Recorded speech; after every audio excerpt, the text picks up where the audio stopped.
ডিলটা সব জায়গায় শেয়ার করে।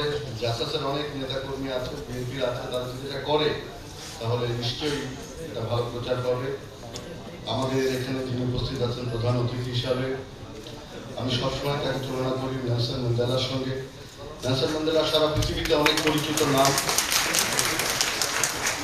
তিনি কারাগারে থাকতে তাকে পানির বদলে প্রস্রাব পর্যন্ত খাওয়ানো হতো নেলসন ম্যান্ডেলাকে, কিন্তু তিনি কখনো উচ্চবাচ্য করেন। একটা শান্তিপূর্ণ অবস্থান তিনি সবসময় রক্ষা করতেন। এই জন্যে যখন কারাগার থেকে তিনি বেরিয়েছিলেন তখন বলা হয়েছিল যে তার মতো ভদ্র ভালো মানুষ এই পৃথিবীতে কয়জন আছে সেটা বিরল। আমাদের রিজভী আহমেদ কতবার যে কারাগারে গেছেন আমিও গুনে রাখতে পারি না। তিনি যখন কারাগারতে যান কিংবা আসেন তখনও আমাদের জেলের যারা কর্তৃপক্ষ জেলার তারা বলেন তার মতো ভালো মানুষ কম। এবং আওয়ামী লীগের সেই মানে ফ্যাসিস্ট সরকারের লোকজন বলতো যে রিজভী আহমেদ খুব ভালো মানুষ। তো বিএনপিতে এরকম একজন মানুষ যে আছে সেজন্য আমি অহংকার করি, গর্ববোধ করি। আমার বন্ধু